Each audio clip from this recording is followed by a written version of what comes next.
The Bisbee Queen Mine, located in the picturesque mining town of Bisbee, Arizona, holds a significant place in the state's rich history. As one of the most productive copper mines in the early 20th century, the Bisbee Queen Mine played a crucial role in fueling the economy of the region and shaping the lives of countless miners and their families. Today, the mine stands as a testament to the ingenuity and perseverance of those who toiled underground, and the Queen Mine Tour offers visitors a unique opportunity to experience what it is to be underground in a mine.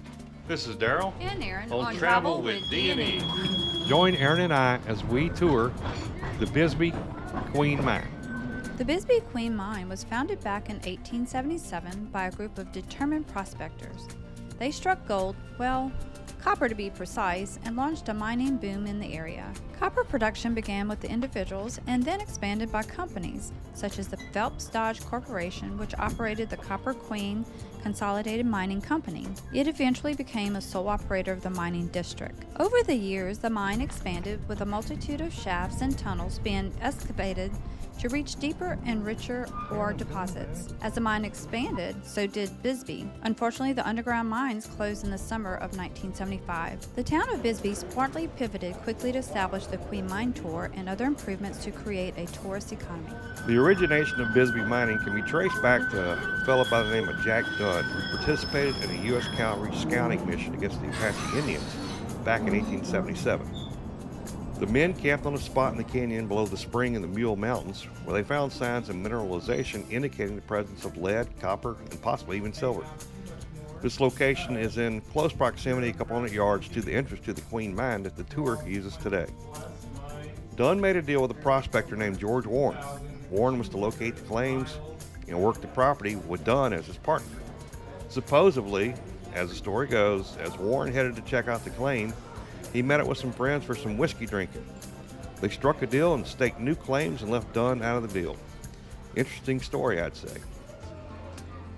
Copper production began around 1880 with individuals and then companies, with capital gradually taking over the individual claims and bringing them into production.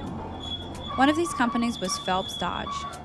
Through a subsidiary, the Copper Queen Consolidated Mining Company became the dominant force and eventually the sole operator of the mining district. It was one of the richest mineral sites in the world, producing nearly 3 million ounces of gold and more than 8 billion pounds of copper, not to mention the silver, lead, and zinc that came from these rich lands. Bisbee grew into one of the largest cities in Arizona Territory by early 1900s, with a population of over 20,000 in 1910. Bisbee was one of the most cultured cities in the West.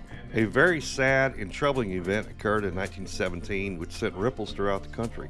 Phelps Dodge, the major mining company in the area, illegally kidnapped and deported about 1,300 striking mine workers, their supporters, and citizen bystanders by 2,000 members of a deputized posse. And this happened on July 12, 1917. The miners attempted to organize for better working conditions and wages, but Phelps Dodge didn't want them to unionize. They actually made allegations that these workers were members of the socialist-affiliated industrial workers of the world. They were held at the Warren Ballpark before being loaded on cattle cars and deported on a 16-hour journey covering 200 miles without food and water. Open pit mining, a more efficient method, was successfully introduced in Bisbee to meet the growing copper demand in World War I.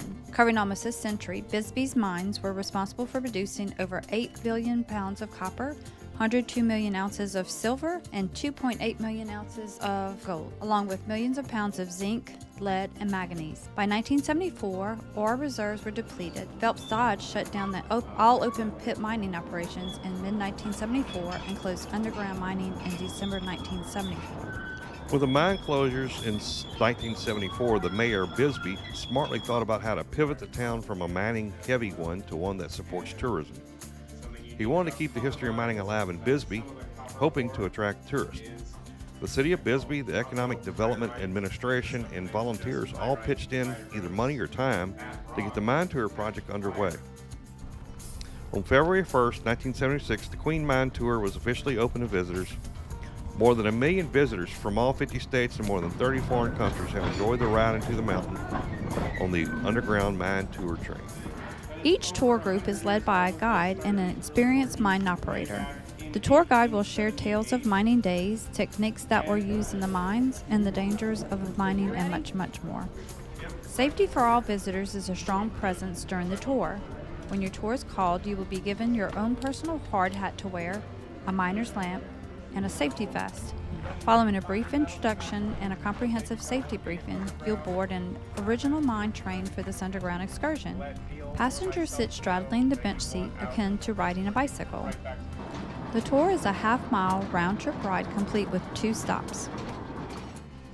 On one stop, you will disembark the train and walk a 300-foot path through a tunnel where you will trace the footsteps of miners past.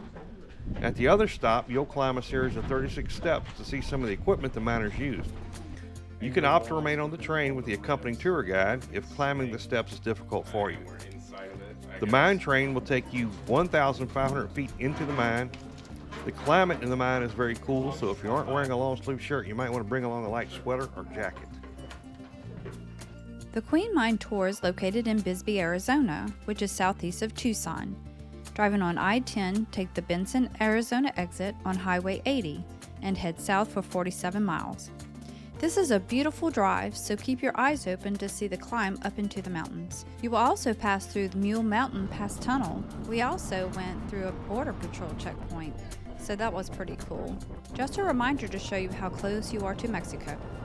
The city of Bisbee and the Bisbee Queen Mine Tour was a ton of fun and well worth the drive from Tucson. It allows visitors to experience a town founded on mining, but now focused on being an artist's scene and tourism. A ride on the train going to the Queen Mine was also absolutely fun and gives visitors an insight as to what working in the mines must have been like. We highly recommend visiting Bisbee and the Queen Mine Tour if you get an opportunity. Look, if you like this content, you will want to check out all our other videos covering Tucson and its surrounding attractions, including the Saguaro National Park and Trails, Bisbee and the Mining Museum, Tombstone with its cemetery in the old historic town, Howdy. San Xavier del Bac Mission Church, and our favorite B&B throughout the whole trip was the Hacienda Linda Bed and Breakfast. Also, check out all our other videos covering the many fun and historical attractions we have on our Travel with D&E channel. Do us a favor, subscribe, that way you get to know when we put a new video out. Like that video, share it with your family and friends. They would enjoy it as well.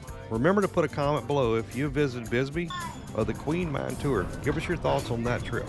Thanks for watching, and as always, we will see you in the next video.